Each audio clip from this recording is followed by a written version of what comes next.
Aujourd'hui, je reçois Alexis Ferrari, chirurgien orthopédiste, maître zen et bien d'autres choses encore. Ensemble, nous discutons de ce qu'est la méditation zen, de la pertinence d'une approche holistique du corps, mais aussi de la façon dont nous pouvons allier rationalité et spiritualité. Bonne écoute. Salut Alexis, merci de me recevoir. Salut Adrien. Comment ça va aujourd'hui ? Écoute, ça va très bien, je te remercie. Je suis très content de te recevoir ici et qu'on puisse discuter un petit peu ensemble. Donc on est chez toi dans une maison où j'ai passé beaucoup de temps à enseigner, donc du coup le pilates et le yoga à toi et à ta famille. Est-ce que tu peux te présenter pour les auditeurs ? Moi je m'appelle Alexis, j'ai un petit demi-siècle. C'est difficile de se présenter comme ça par oral. Professionnellement professionnellement, mon métier c'est d'être chirurgien orthopédiste pédiatrique. Ok. Voilà, je m'occupe aussi de douleurs. Donc en fait je suis médecin. Je m'occupe de douleurs chroniques aussi. Donc je suis bien occupé avec tout ça. Oui, j'imagine. Et parce que tu t'occupes donc des enfants et... Plutôt des enfants, un peu des adultes aussi en douleur, avec une activité qui est à la fois à l'hôpital et en libéral, dans un cabinet à Paris. Et donc chirurgien orthopédique, ça veut dire que tu t'occupes de quelle partie principalement ? C'est tout le squelette, les os, les articulations, beaucoup la colonne vertébrale. Voilà, à savoir que je suis chirurgien avec une orientation de plus en plus médicale, c'est-à-dire que le côté vraiment technique de la chirurgie, plus le temps passe, moins c'est ce qui me plaît dans mon métier. Mais ça, c'est vraiment une question de choix personnel, de chemin personnel. C'est-à-dire que tu consultes plus que tu n'opères, en fait, c'est ça ? Oui, c'est ça, oui. Ok. Et je préfère consulter à opérer. Très bien. Bon, on reviendra un peu sur cet aspect-là de ta vie. Et donc, à côté de ça, donc, tu as eu aussi une vie de famille et Absolument, 3 beaux enfants. Ça me constitue entièrement. Et ça t'occupe. Oui, ça m'occupe, mais c'est un pan très important pour moi de ma famille et dans à la fois mon bonheur de vie, j'allais dire. C'est la vie de famille, avec ses aléas, ses hauts et ses bas, mais vraiment d'avoir tu vois, on est dans une petite maison là dans le 20e arrondissement à Paris et on a 3 enfants. Voilà. Et ça remplit bien. Mais à côté de ça, entre la chirurgie orthopédique et la vie de famille, il y a aussi un troisième aspect. Et moi, j'ai trouvé ça intéressant que justement cette richesse dans ton parcours et ton activité. Donc parfois, tu t'assois sur un coussin et tu médites. Oui. Alors, est-ce que tu peux nous en dire plus là-dessus ? Donc tu fais référence au zen ? Au zen, oui, tout à fait. Que tu enseignes. Méditer, il y a vraiment plein de méditations différentes. Donc c'est un terme qui est assez générique. Et donc là, vraiment, oui, ça c'est exactement ça, c'est s'asseoir sur un coussin. Et donc... depuis plus de 20 ans, 25 peut-être, effectivement, je m'assieds sur un coussin. Mm-hmm.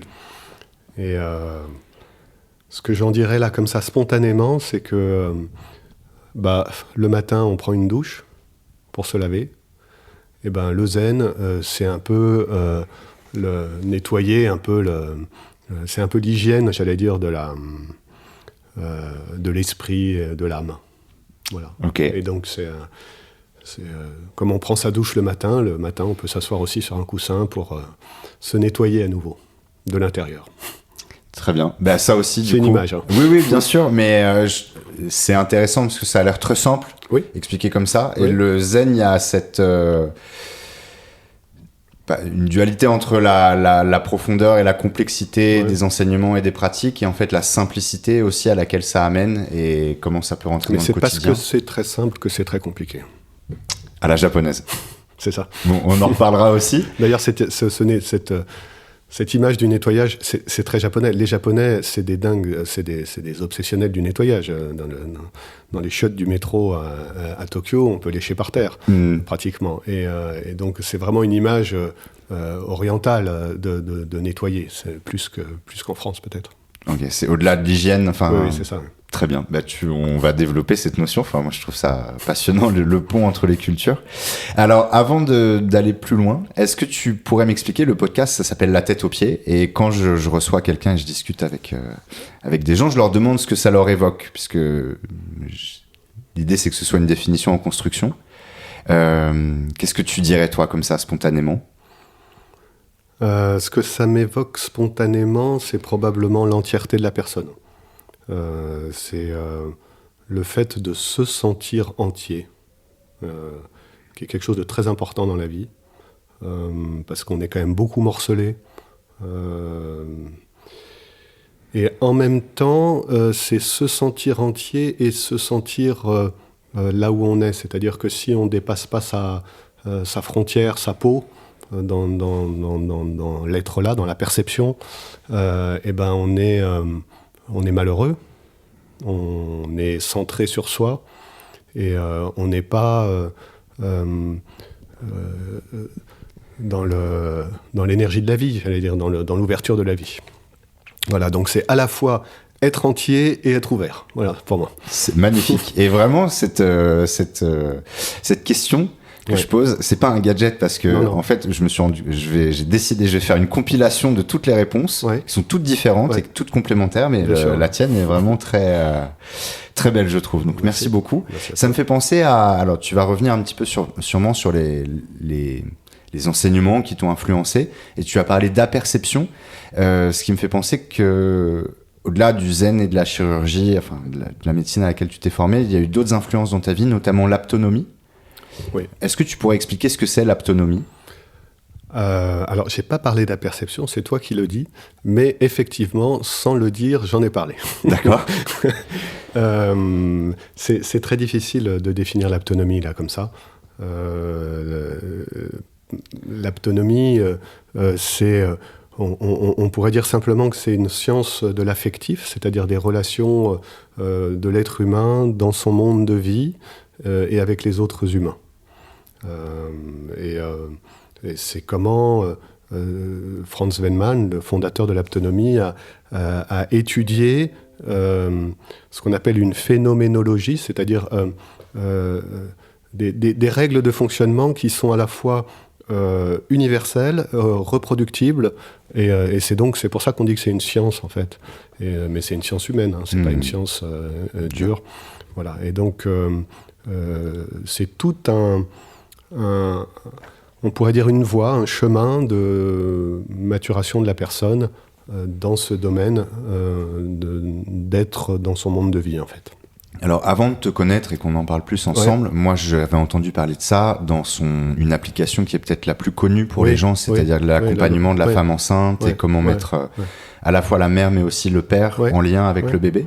Mais ça se prend quelle forme, l'aptonomie, dans une séance, par exemple ou... Alors, c'est même pas forcément des séances, c'est-à-dire que l'aptonomie, c'est vraiment une maturation de la personne dans son être là et dans son être en relation avec les autres.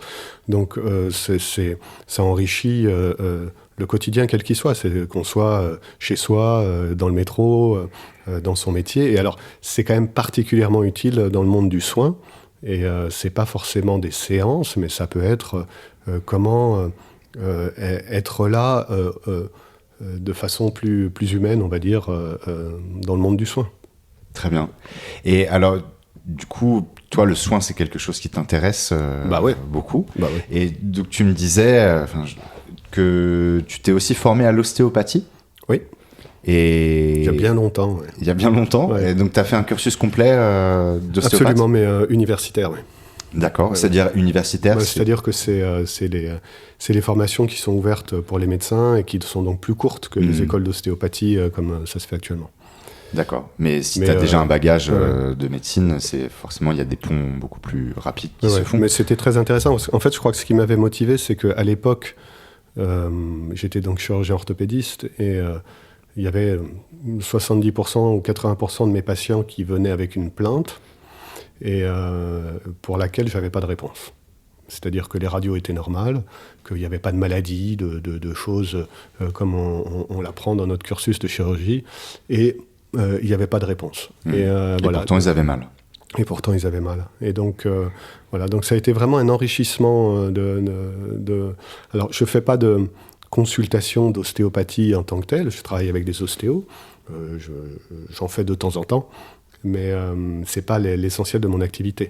Mais déjà, c'était un point de vue différent sur voilà, le fonctionnement du corps humain, on va dire.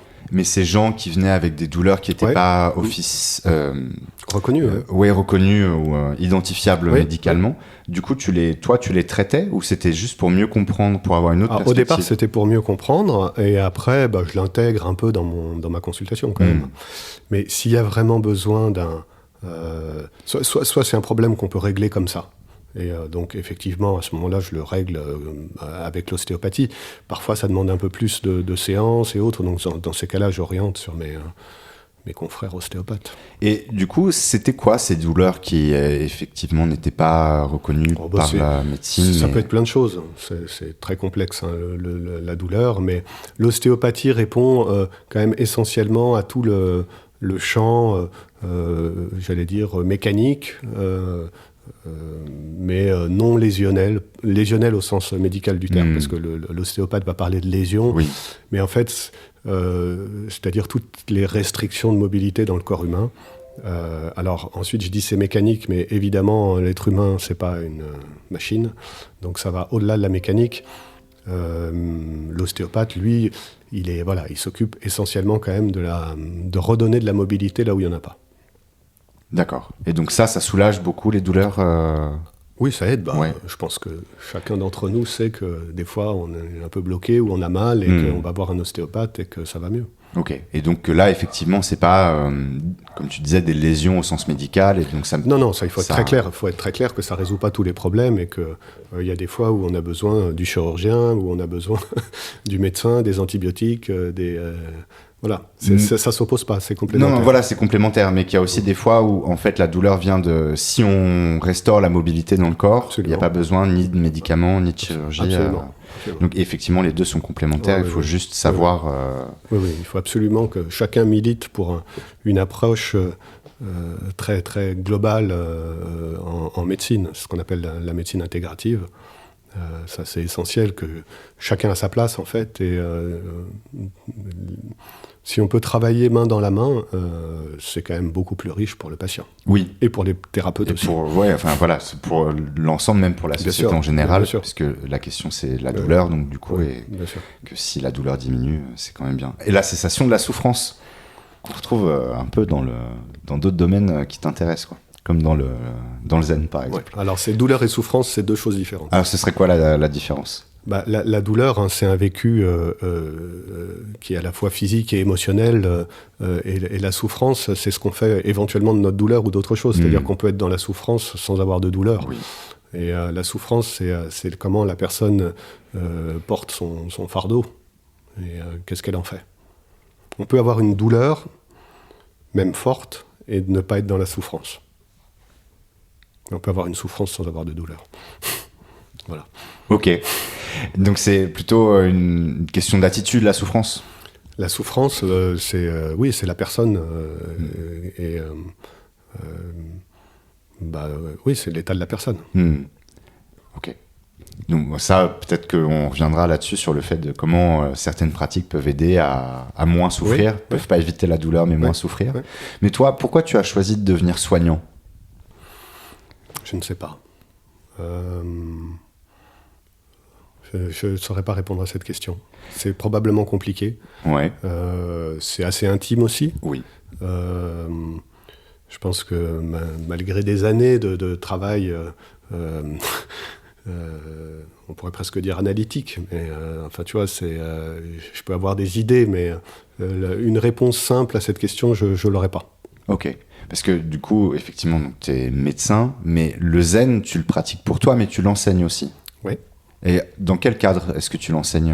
Alors, je l'enseigne dans le cadre d'un centre de cheminement spirituel qui est en lien direct avec le Japon, et avec donc un roshi. Les roshis, c'est les grands maîtres zen qui Et donc c'est un roshi qui est venu pendant longtemps en France, pendant 30 ans, il est venu animer justement des retraites zen. Et donc je l'ai connu quand il venait en France, et puis au bout d'un moment il était trop vieux, et donc on est un petit groupe de Français qui sont un peu ses élèves à aller très régulièrement au Japon. Voilà, pour l'instant, avec le Covid, là c'est un peu mis entre parenthèses. Et donc il a développé un lien très très fort avec une personne qui s'appelle Jacques Breton, qui était prêtre catholique et enseignant de zen. Et donc c'est la rencontre à tous les deux qui a créé ce centre, et c'est dans le cadre de ce centre que j'anime soit des retraites, mais surtout de façon hebdomadaire dans Paris, un temps de méditation le mercredi. Et donc ce centre s'appelle Assise. C'est le centre Assise, oui, absolument. Très bien. Et alors, tu parlais donc de Jacques Breton, qui était à la fois catholique, mais enseignant de zen. Oui. Et pourtant, le zen, c'est bouddhiste. Oui. Et donc, comment c'est possible de combiner les deux, d'être prêtre et enseignant d'une méthode bouddhiste ? Parce que le zen, finalement, on pourrait dire, c'est ce qui est en amont de toute religion. C'est vraiment, ça s'adresse à tous. C'est pas une religion, le zen. Hein. C'est un chemin, c'est une pratique, ça peut questionner la foi des uns et des autres. Au centre Assise, il n'y a pas que des chrétiens. Hein. Il y a des bouddhistes, il y a des athées, il y a des agnostiques, il y a des... justement, ça reste très ouvert, et chacun a à la fois la liberté de son chemin et la liberté de son éventuelle foi, et vraiment respecté comme tel. C'est très... Là aussi, c'est très intime, hein, la foi. La question de la foi, c'est quelque chose qui regarde finalement que la personne, et qu'elle n'a pas à le justifier. Mais le zen, j'allais dire, c'est pour tout le monde. Mais alors, qu'est-ce que c'est ? Parce qu'on a un peu, du coup, on sait qu'il faut rester zen, que y a des gens. Ça n'a rien à voir. Oui, voilà. Mais du coup, c'est pour ça que c'est bien si tu nous expliques un petit peu ce que c'est finalement. Pour toi, ce que tu en as compris, et tu l'as étudié quand même de façon assez poussée et approfondie. Alors, je ne suis pas sûr que ça s'étudie, ça se pratique. C'est-à-dire que c'est vraiment... alors, il y a plein d'écrits, hein, il y a un canon d'écriture sur le zen, mais c'est vraiment, la pratique, finalement, qui fait rentrer dans le zen. Et c'est un peu comme pour l'autonomie, c'est difficile à décrire. Et en même temps, c'est un temps...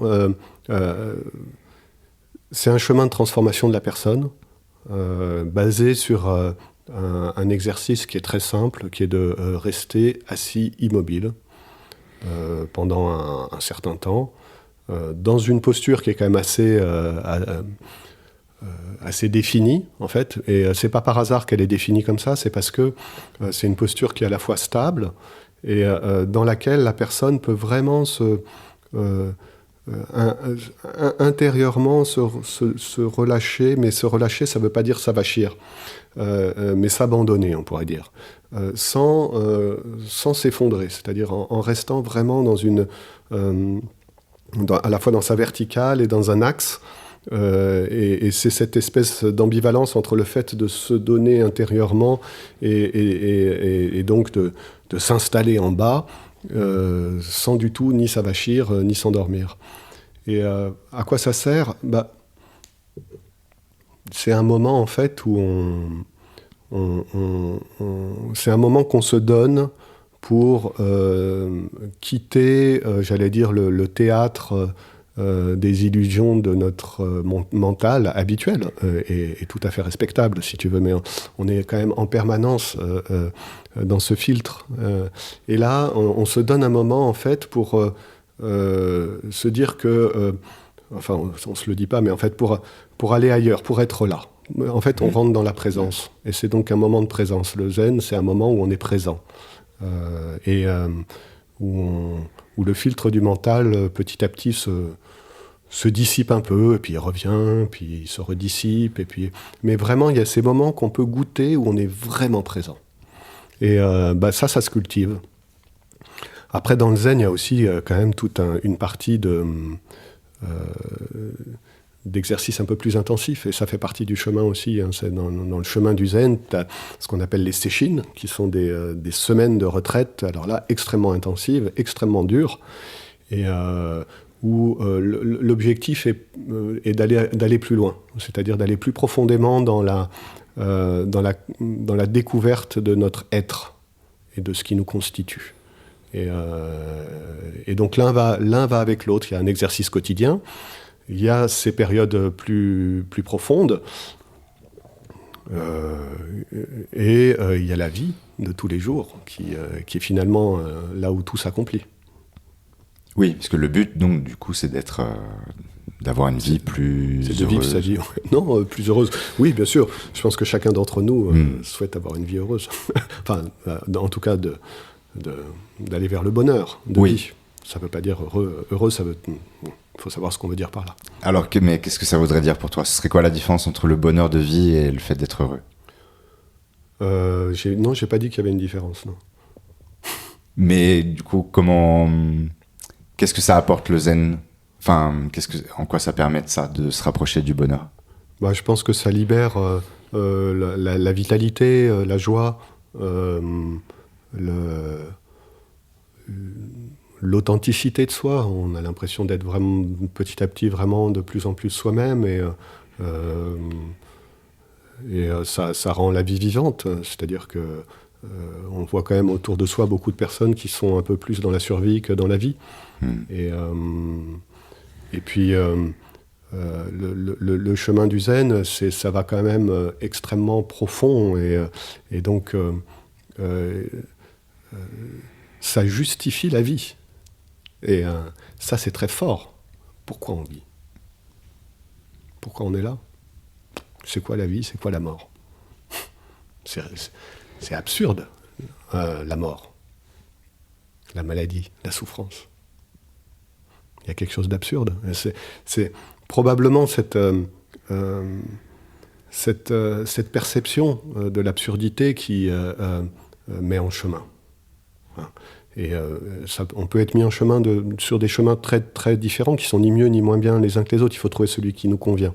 Mais le zen, c'est une grande réponse à cette souffrance qu'on ne peut que voir autour de soi. Alors, quand on travaille dans les hôpitaux, on le voit peut-être encore plus. Dans un hôpital d'enfants, de voir des enfants qui luttent contre le cancer, des parents qui sont dévastés parce que leur enfant vient de mourir. Tout ça, c'est des choses de la vie. Et en même temps, qu'on souhaite à personne, évidemment. Mais ça questionne très profondément sur le sens. Et je pense que cette interrogation très profonde sur le sens, le zen peut en apporter des réponses. On parlait de l'aptonomie tout à l'heure aussi. L'aptonomie aussi, alors avec évidence, ça développe le sens d'être là, d'être avec les autres, de partager, de la rencontre. Et le zen, ça se situe à un niveau plus fondamental, on pourrait dire dans la transcendance, mais c'est un mot qui peut prêter à confusion. Ok, et alors, mais en quoi là, du coup, comment tu mettrais en lien le zen et la transcendance ? Je ne sais pas ce que tu appelles la transcendance. Mais c'est toi, parce que tu parles de transcendance, et donc du coup, parce que moi, pour le coup, j'aurais plutôt compris l'inverse, que c'était plutôt une immanence, ou c'était vraiment une intégration de rentrer en soi. Mais toi, tu penses que c'est possible aussi de... Non, mais c'est la même chose. En soi, c'est le soi, c'est la rencontre du soi, c'est le soi avec un grand S des hindous, peu importe comment on l'appelle, si tu veux, mais c'est cette rencontre absolue.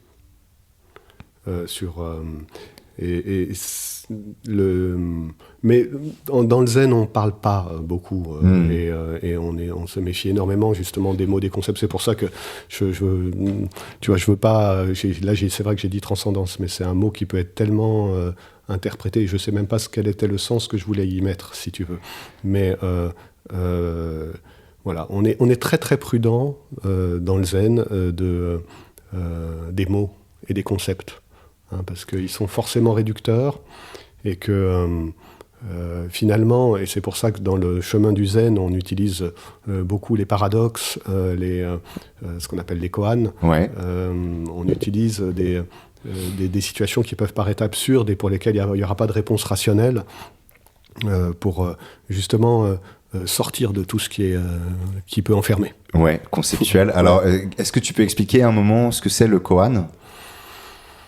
C'est une des méthodes qu'utilise une branche du zen qui s'appelle le zen rinzai pour faire progresser en fait les disciples. Et alors il y a différents types de koans, il y a différents buts dans les koans, mais c'est toujours utilisé par un maître zen. Sinon, ça n'a aucune valeur, c'est-à-dire que ça ne sert à rien de lire un livre sur les koans.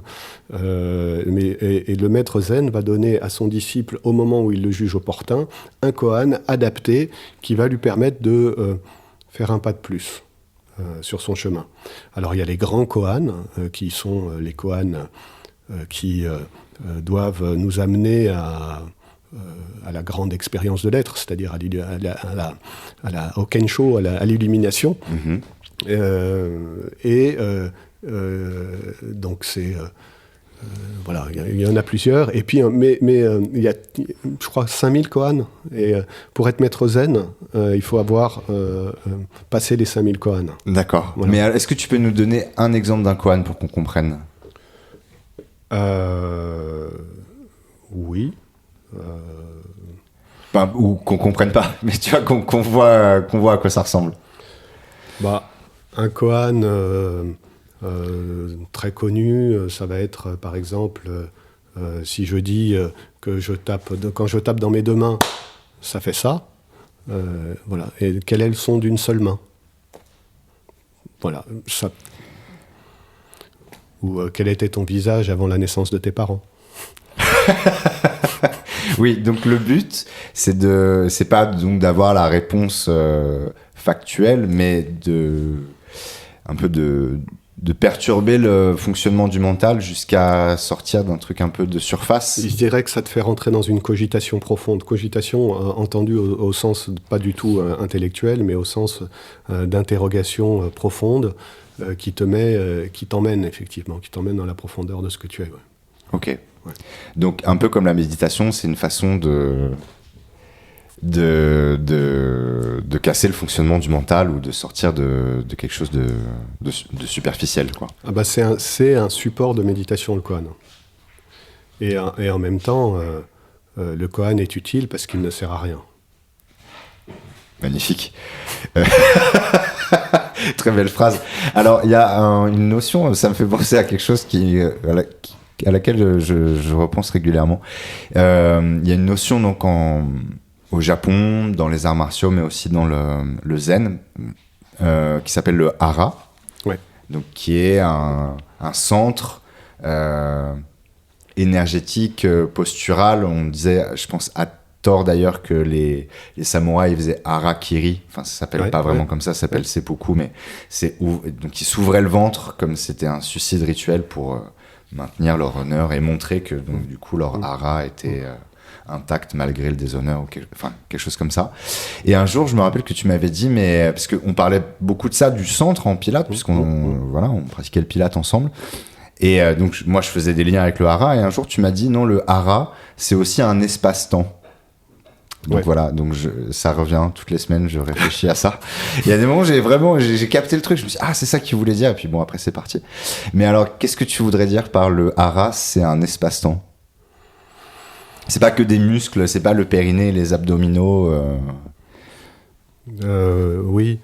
En fait, on peut approcher ce genre de questions avec une pensée complexe, une pensée qui est de l'ordre de la transdisciplinarité, c'est-à-dire où on se rend compte finalement qu'il y a différents niveaux de réalité, mais qui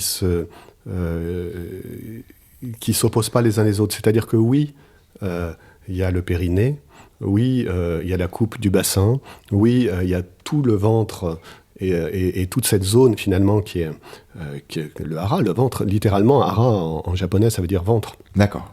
D'accord, donc le hara, c'est pas un point, c'est une zone qu'on pourrait définir comme étant sous le diaphragme du corps humain. Alors c'est un niveau de réalité.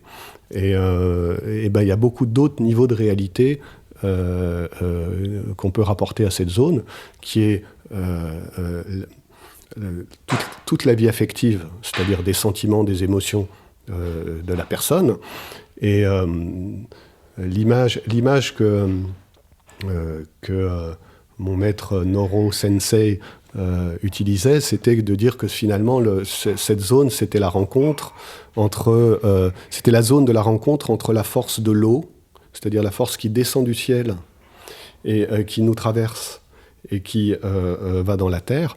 Et donc ça, c'est une force qu'on utilise beaucoup dans la méditation parce que c'est elle qui agit, c'est elle qui nous fait descendre, d'accord ?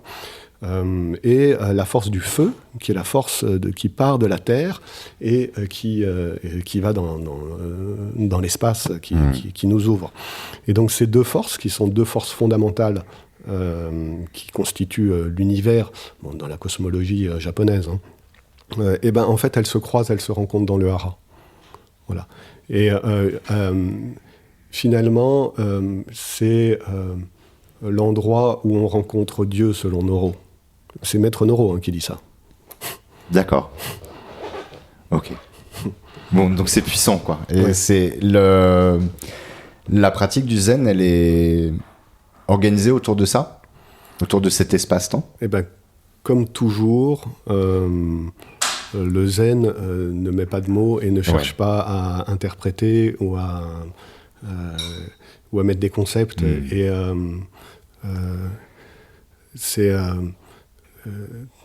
tout est là, finalement, petit à petit, dans le fait de vivre dans son hara, tout est là, tout le chemin est là.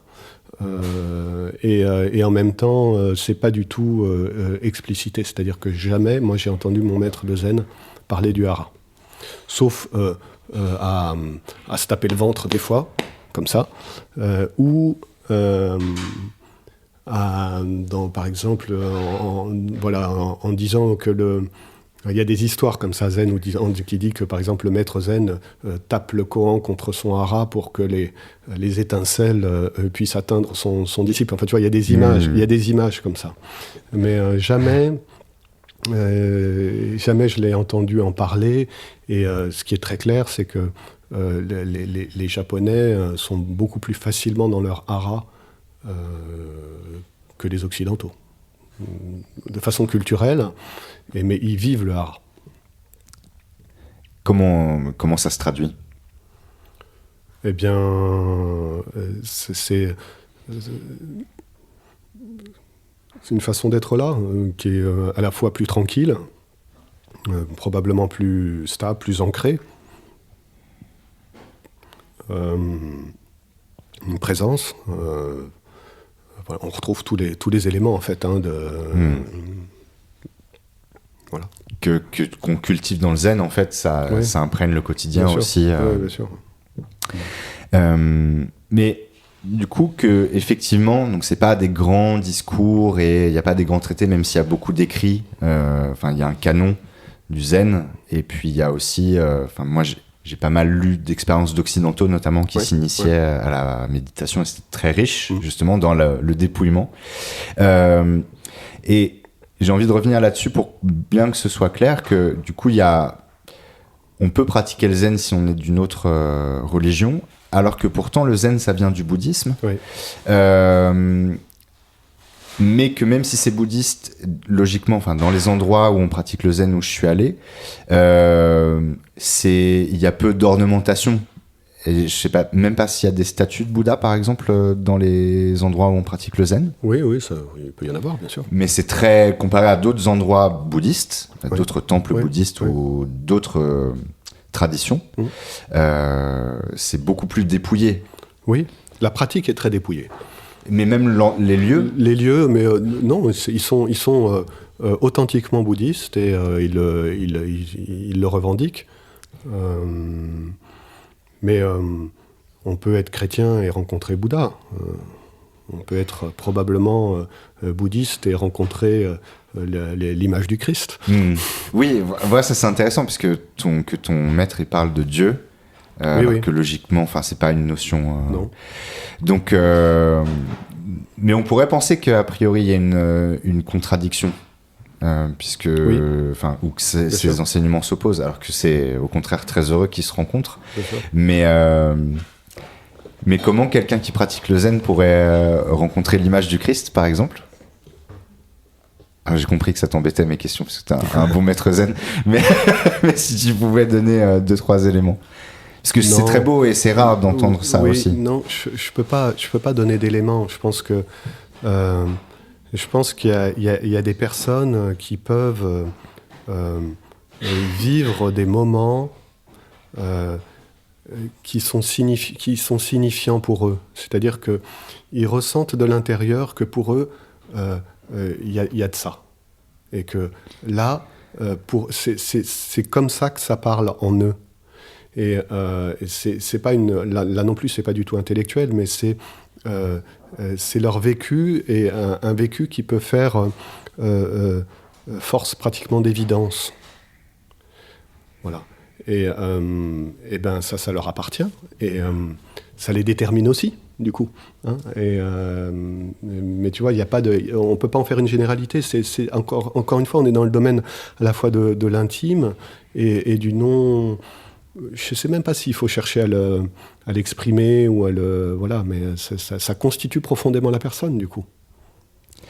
C'est très intéressant ce fait de ne pas pouvoir ou de ne pas vouloir mettre de mots sur les choses, et moi c'est ce qui m'a donné envie qu'on discute ensemble, parce que je trouve que c'est, en apparence en tout cas, aux antipodes de ta formation de médecin cartésien, occidental, conceptuel pour le coup, où là, en tout cas, il y a l'ambition de pouvoir tout expliquer, il y a la nécessité de le faire, et de pas laisser de flou, justement. Ah oui. Et est-ce que c'est aussi peut-être pour répondre à certains manques qui étaient induits par cette formation occidentale cartésienne que tu es allé vers le zen, ou parce qu'on n'a pas parlé du fait de comment tu étais arrivé à ça, à pratiquer ça?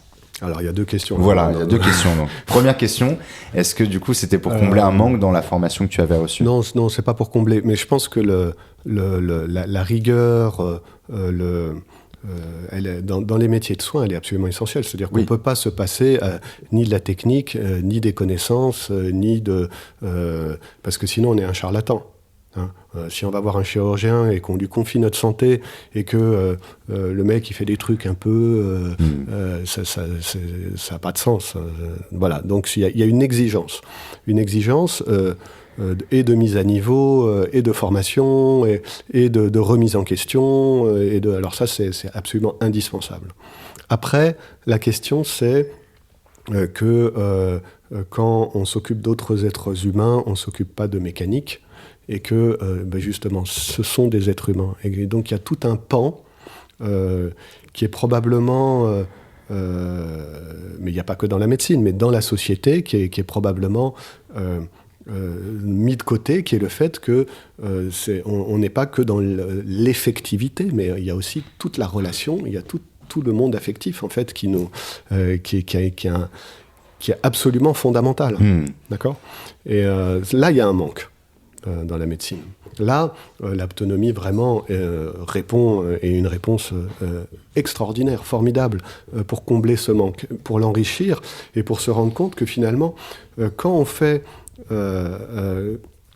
on est disposé de laisser ce monde de l'affectif entrer dans le soin, en fait, on est beaucoup plus efficace. Et on va beaucoup plus loin. Et les personnes en face... donc les patients le sentent, et ça leur donne ça les remet en route, ça leur donne leur vitalité, leur autonomie, ça leur redonne envie d'aller de l'avant. Voilà. Moi, je trouve ça effectivement très intéressant de mettre en parallèle ces 2 notions d'effectivité et d'affectivité. Et alors, je ne suis pas médecin ni rien, mais je prends aussi des gens en charge. Et j'ai pas mal cherché mon style ou la façon dont je voulais enseigner. J'ai travaillé avec des gens qui étaient très bons techniciens, et pourtant il y a un moment où eux ils étaient j'avais l'impression trop à distance des gens à qui il donnait cours. Donc moi, j'ai fait un cheminement, la vie aussi j'ai eu des petites leçons d'humilité, et j'ai fini par comprendre que, bien sûr, il fallait que je sois que j'ai des connaissances anatomiques et que je connaisse le répertoire, etc., mais que l'essentiel de mon travail, c'était la façon dont je parlais aux gens, comment je les mettais en confiance, comment je comprenais ce qu'ils voulaient. Donc, on parle pas toujours aux gens de la même façon en fonction de leur profil, même comment j'étais placé par rapport à eux. Et c'est encore plus essentiel dans cette période où j'ai commencé à donner des cours en ligne, parce que tu peux pas les toucher, tu peux pas. Enfin, c'est encore plus à distance. Donc, il y a que la voix, le placement de la voix, le ton, le choix des mots qui va faire que le cours fonctionne ou non. Et donc, bien sûr, la technique, c'est essentiel, mais c'est pas le plus important, quoi. Et donc, à mon échelle, je le vois aussi, et que les gens, ils ont besoin de ça, en fait. Enfin, c'est la qualité du lien avant la technicité de la prestation, c'est vraiment essentiel. Donc, effectivité et affectivité, encore un enseignement. Et toi, comment tu es venu à pratiquer le zen ? C'est un moment de ma vie où il y a eu comme ça une espèce de brèche sur les questions fondamentales de la vie et de la mort, et où je me suis vraiment mis où je sortais justement de toute ma formation très, très rationnelle, et où j'ai eu une espèce de besoin très très profond de me mettre en chemin, en fait, pour découvrir la vérité. Okay. Et quand tu te mets en chemin comme ça, la vie se débrouille pour te trouver. Alors, il peut y avoir des... c'est jamais linéaire, et il peut y avoir des ornières, mais quand tu es vraiment sincèrement en chemin, la vie se débrouille pour te trouver le maître qu'il te faut. Et ça, c'est très vrai en zen, et c'est très très curieux. Moi, je peux que m'émerveiller de dire que c'est vrai, et que tu vois, la méditation, c'est ce qui m'est apparu comme étant le plus juste par rapport à moi, pour aller dans cette quête. Et la vie s'est débrouillée pour me mettre mon maître zen, parce que je crois qu'on n'en a qu'un qui est vraiment notre maître. Et c'est extraordinaire dans la vie, ça. C'est extraordinaire. Oui, je confirme que si tu es en quête de vérité, là, tu vas avoir des opportunités. Et je trouve qu'il y a vraiment... Enfin, moi, j'ai toujours été assez attiré par le zen, même si j'ai pas pratiqué longtemps, mais parce qu'il y avait beaucoup de liens entre ça et les arts martiaux. Et d'ailleurs, enfin, il y a historiquement, alors est-ce que ça s'est vraiment passé comme ça, on sait pas, mais en gros, et tu me dis si je dis des bêtises, mais il y a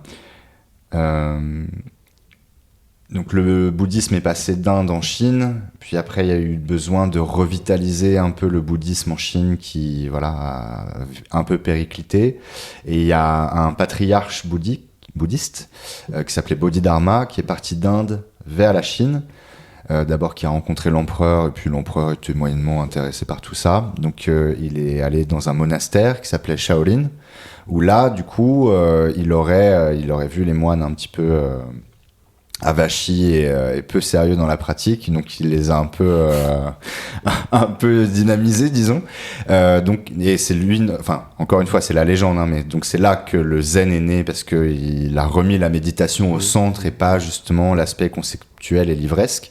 Et Shaolin, c'est important donc pour les arts martiaux aussi, parce qu'on dit que c'est là que le kung-fu est né. Alors encore une fois, mais que donc pour aller avec la pratique de méditation qui quand même consiste à rester immobile plusieurs heures, donc après il faut bien se redynamiser pour faire autre chose de la journée.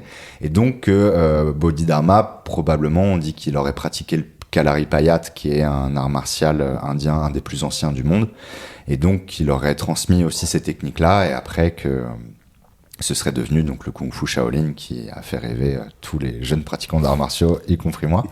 Et voilà, et donc après, ces enseignements donc, en Chine s'appelaient Chan, et donc c'est passé au Japon, où c'est devenu le Zen. Et j'ai fait une longue digression. Mais voilà, donc en tout cas, il y avait un lien avec les arts martiaux et le zen. Et donc moi, ça m'a toujours plu. Et il y avait ce côté dont tu parlais tout à l'heure que... ouais, ok, faut pas trop parler. Enfin, faut pas faire trop de discours, parce que dans les arts martiaux, l'important c'est le combat quand même. Donc, si tu peux discourir sur le combat, et puis après, on voit bien quand même quand tu combats si t'as compris ou pas. Et dans le zen, c'est on s'assoit et on voit comment tu te débrouilles assis. Et donc, il y a de grandes similitudes en fait, et une certaine, à la fois une dureté dans la pratique et dans l'enseignement où le maître il cajole pas toujours. Et au fond, une bienveillance aussi où, on fait toujours attention à toi et à pas que tu t'abîmes, quoi. Oui, l'image du maître zen, il a un sabre dans sa main droite et un cœur de vieille grand-mère dans sa main gauche. C'est beau, ça. Le sabre et la vieille grand-mère. Ouais. Et donc, il y a d'ailleurs, moi, j'avais bien aimé ce côté un peu rugueux et pas trop conceptuel. Ouais. Parce que dans le zen, du coup, alors, à assise, il n'y avait pas ça, je crois, mais si on voit que tu piques un peu du nez pendant la méditation, il y a des gens qui s'appellent les Kyosakumen, et qui sont... donc, est-ce que tu peux expliquer ce que c'est ? Pendant les séchines, oui. Alors, c'est surtout vrai pour les moines, parce que les moines, ils ne les laissent pas tranquilles, mais s'ils voient un moine qui s'endort, il va lui donner quelques coups de bâton pour le réveiller. C'est des coups de bâton qui sont donnés de façon très... affectueuse. Formelle. Ouais. Comment ça se passe ? J'aurais pas dit. Mais donc, imagine, pour qu'on se rende compte, la personne, elle est assise en lotus, parce que voilà, c'est ça la position. Oui, en lotus ou comme il peut. Comme il peut, mais la position traditionnelle du zen, c'est lotus ou demi-lotus ? Oui, l'un ou l'autre, ou à l'indienne, ou là vraiment, il faut s'installer confortablement, et en fonction de ce qu'on peut. Mais donc la personne est installée. Et si jamais on voit qu'après plusieurs heures de méditation, elle commence à piquer du nez, donc il y a ces fameux Kyosakumen qui viennent. C'est le responsable de la salle de méditation qui se met devant la personne, donc ce qui a tendance normalement à le réveiller, et rien que d'être devant. Et si ça ne le réveille pas, éventuellement, il le tapote un peu avec le kiesaku, avec le bâton. Et du coup, mais enfin, ensuite, du coup, la personne réveillée s'incline en avant, et là, il reçoit des coups, mais c'est précis, c'est pas fait du tout pour faire mal, c'est fait pour réveiller, justement. Ouais. C'est sur les trapèzes, c'est ça ? Non, c'est plutôt le long de la colonne vertébrale. Ça peut être sur les trapèzes éventuellement, mais c'est plutôt le long de la colonne vertébrale, de part et d'autre. Donc c'est pas un sévice corporel, quoi. C'est pour dynamiser, Non, c'est vraiment parce que l'image traditionnelle, c'est alors c'était lequel, je sais plus quel maître zen qui se tapait la tête contre les murs pour se maintenir éveillé. C'est-à-dire que le zen, c'est à la dernière extrémité. C'est-à-dire que c'est dur, mais je veux dire, il y a une espèce de désir fondamental d'aller vers la connaissance, vers la vérité. Et donc, pour ça, c'est très dur. Et il faut s'endormir, c'est l'ennemi. Être dans sa tête, c'est l'ennemi. Et donc, on lutte de tout ce qu'on peut contre l'ennemi, nos ennemis. Mais c'est nos seuls ennemis, en fait. Il n'y en a pas d'autres. Que la somnolence et le mental. Et oui. C'est une sorte de lutte intérieure. Oui. Et c'est pour ça qu'il y a effectivement beaucoup de parallèles avec, mais avec la pratique des arts martiaux. Oui, c'est c'est particulièrement dur dans les semaines de retraite intensive, en fait, parce que tu es fatigué, parce que... voilà. Puis c'est une méthode un peu particulière. Très efficace. Très efficace. Ça ne convient pas à tout le monde. Et tout le monde... tout le monde pourrait pas aller... sur ce type de chemin, donc les gens qui y vont, c'est des gens qui savent pourquoi ils y vont. Et il y a du coup, et ça contraste beaucoup avec l'image qu'on peut avoir de l'extérieur, donc justement d'être zen et ces personnes immobiles et très calmes, alors qu'il y a en fait une forme de folie, un côté iconoclaste, littéralement, où on s'attache pas à des images et on essaie d'aller au-delà, en fait, parce que, comme tu dis, c'est la dernière extrémité. Enfin, il y a vraiment quelque chose on se met au bord. C'est très radical, oui. Voilà, c'est ça. C'est très radical. Intérieurement, c'est très, très radical. Et c'est très éprouvant, quoi. Oui. Mais, encore une fois, il s'agit d'aller vers ce qui est au-delà de la vie et de la mort. Donc, je veux dire, ça ne peut que être totalement radical. Ça peut pas être autrement. Et alors moi, je souris, je trouve ça bien. Enfin, puisque c'est, je suis peut-être un peu radical à ma manière, et je trouve, c'est une sorte de chemin oui, voilà, on se jette parce qu'on veut trouver une réponse, cette vérité dont tu parlais, qu'on n'arrive pas à expliquer, mais qu'on sent une fois qu'on la trouve. Et je trouve, il y a un côté, moi, beaucoup plus enthousiasmant que certaines présentations, enfin une certaine image qu'on donne à la méditation aujourd'hui, où c'est une méthode de bien-être pour aller bien, ce qui est peut-être nécessaire, et c'est bien que les gens s'intéressent à ça, mais que, comme tu le disais en préambule, qu'effectivement la méditation, c'est maintenant un terme très global. Ça recouvre plusieurs réalités. Voilà, comme dire je fais de la danse ou je fais des arts martiaux. On peut faire du tai chi très calme ou du combat au chaos, et en fait ça n'aura rien à voir. Et donc là, il y a effectivement dans le zen un côté radical de la méditation. Mais il n'y a pas de jugement, c'est-à-dire que tout le courant du mindfulness, ça a vraiment de la valeur, et je pense que ça a vraiment une utilité. Il y a vraiment beaucoup d'approches, et même, j'allais dire, si la personne peut déjà se relaxer, c'est déjà pas mal, hein, c'est déjà bien. Mais effectivement, là, on parlait un peu d'autre chose, qui est vraiment une démarche intérieure, vitale, de l'âme. Et donc, il y a des personnes qui sont dans cette recherche, et puis il y en a d'autres qui ne le sont pas, et c'est très bien. Et on peut très bien s'entendre sans être dans la même recherche. Magnifique. Et alors, ça me fait penser à, du coup... est-ce que tu penses que ce centre Assise, donc, qui rassemble des chrétiens et des bouddhistes et des japonais et des français et sûrement plein d'autres, est-ce que tu dirais que c'est un centre œcuménique ? De fait, oui. Oui. De fait, c'est un centre de cheminement et de cheminement spirituel. Ouais. Alors, il est quand même... toujours rattaché à l'Église, et c'était fondamental pour son fondateur, pour le Père Breton, hein, puisque lui était prêtre. Et, mais vraiment, dans sa vocation, c'est cette ouverture, hein, cette ouverture et le cheminement ouvert à tous. Et il y a aussi beaucoup de personnes qui étaient de culture chrétienne, ou même, et qui avaient un peu quitté tout ça parce que événement de vie, parce que ça leur convenait plus, et qui quelque part retrouvent sous un autre angle, voilà. Par le zen, ils reviennent au christianisme, en fait. Oui. Pas tous, hein, certains.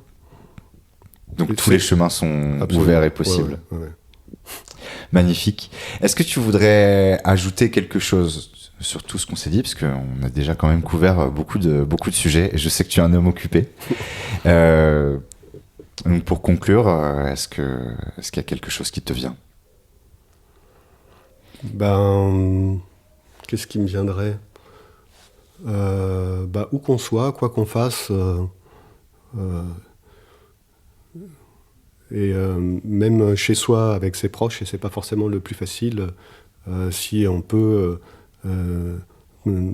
avec ce qu'on est, avec notre histoire, avec nos modes de cheminement, construire un monde plus humain.